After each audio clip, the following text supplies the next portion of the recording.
Hello there friends, hope you're all surviving really well, and welcome back to episode 2 of Concept Limbo, the series where I dive hooves deep into the rusty time canal in order to dredge up dormant and perhaps forgotten designs and concepts from dev blogs of the past.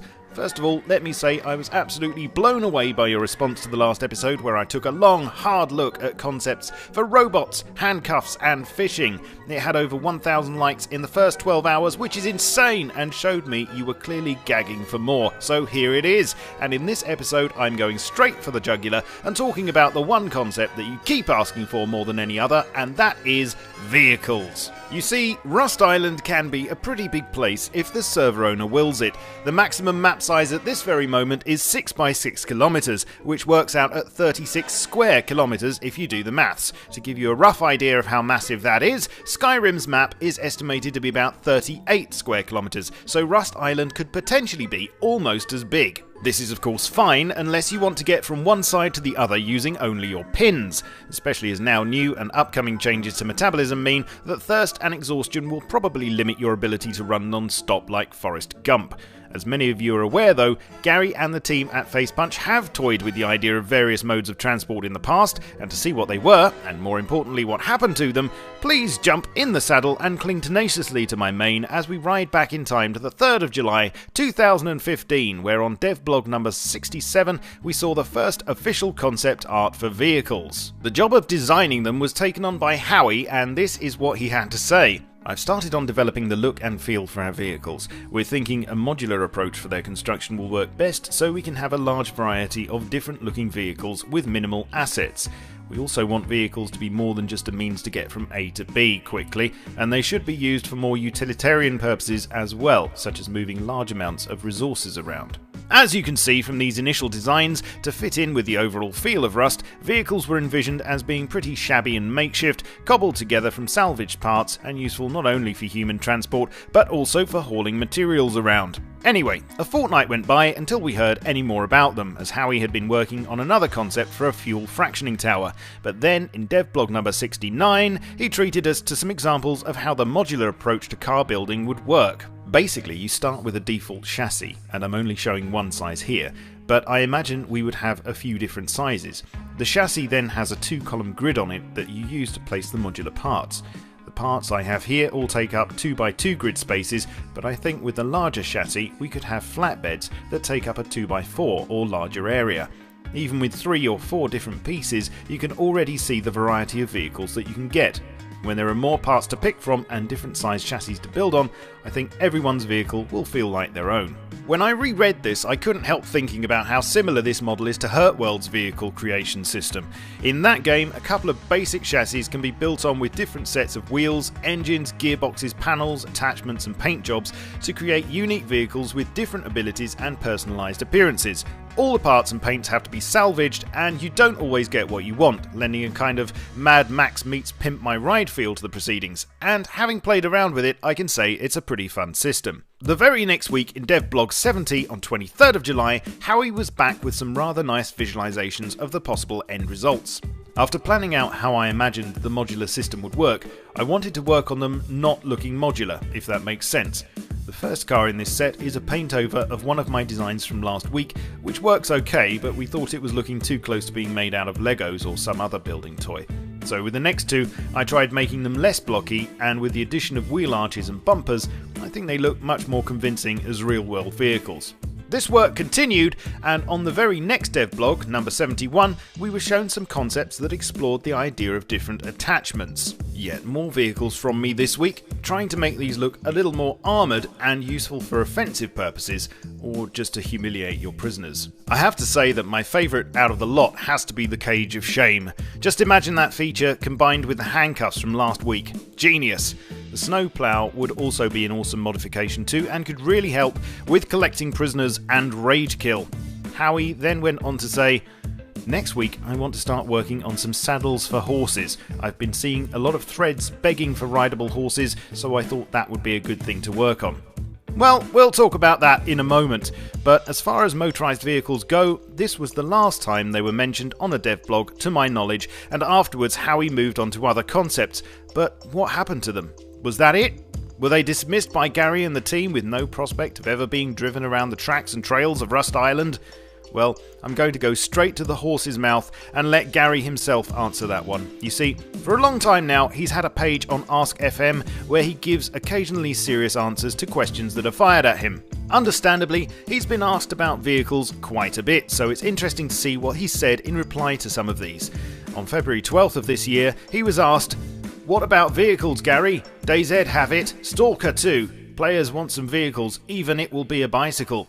And he replied, "Half-Life had a 30-foot flying baby with an open head that shot light balls at you. Does that mean we should add one of those too?" Okay, so that's a typical Gary answer. Not that useful, and of course, yes, Rust should have giant flying babies that shoot lightning. But let's try that again, shall we? Very recently, on April 5th this year, he was asked, "Do you have any future plans for vehicles, or perhaps reintroducing the vehicles your team once worked on, from devblog 67 up to devblog 71? This time, his answer was just yes. Okay, great, so they are still on the cards, even though it was nearly a year since the initial concept art. Naturally though, the next question has to be when. Fortunately, that was asked too back on January the 10th of this year. "What are you planning to do with Rust in future? How about vehicles that we could drive? How about aircraft and stuff? What do you think about that?" To which Gary simply replied, "After early access."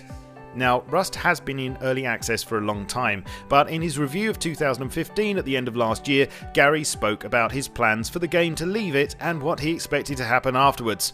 Post-early access, we'll still be pushing updates, but they'll mess with the foundation of the game less than we do now.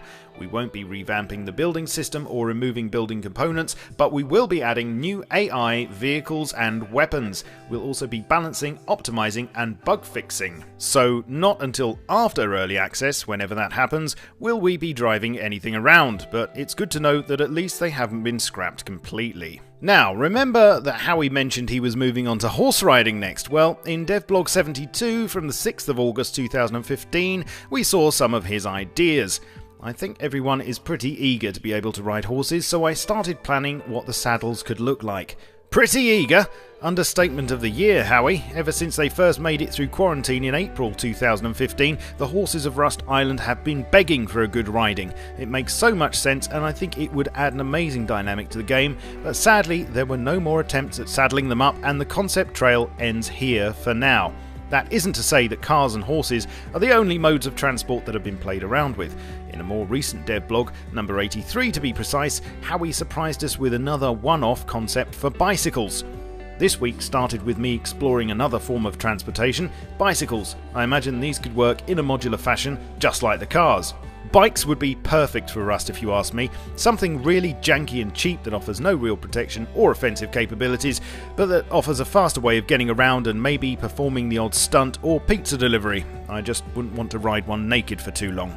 Cars, horses and bikes are all good for getting from A to B on terra firma of course, but another area that we could really do with a faster means of travel is on the water.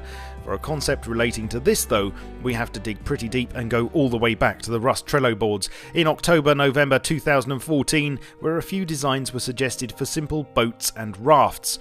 There's nothing fancy about these as you can see, but really there doesn't have to be. In fact, if you and your clan want to sneak around the coast like some sort of post-apocalyptic Viking raiding party to surprise someone on the other side of the island, then it's best to do so as inconspicuously as possible. Unfortunately, this is as far as this concept was developed, and on the 11th of April 2015 the post was actually archived by Gary and isn't possible to see anymore unless you do a bit of digging around. Interestingly though, there's one more source of information that I want to show you that gives us some reassurance that in fact all of the transportation concepts that I've shown you in this episode will arrive safely on the Rust scene one day, and that is Gary's mind map.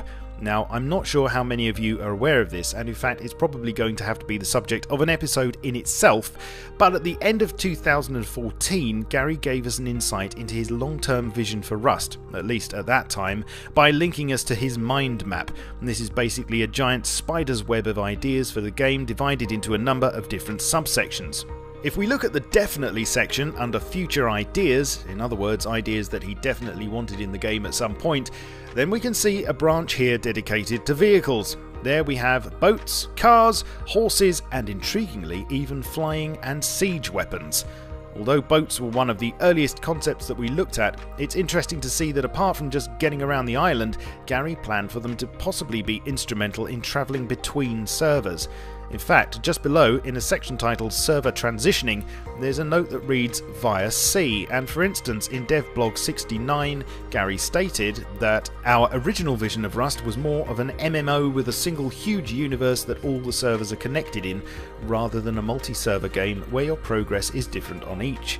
So the plan is perhaps to be able to swap servers by jumping in a boat and literally sailing to a new island, transitioning from one server to another as you hit the beach, presumably keeping all of your kit and experience. This would be a major game changer if it ever happened, and whether it ever does is still unknown, but I'd love to hear your thoughts on whether this or in fact any of the other stuff that I've shown you in this episode would improve Rust or make it worse. I'd also like to know what other concepts you'd particularly like me to explore in the next, so please let me know. Thank you for liking, subscribing and sharing this episode far and wide. Please watch my other vids and come and say hi to me on Twitch, Twitter and Steam. I'll catch you all soon, but in the meantime, stay rusty. Cheerio.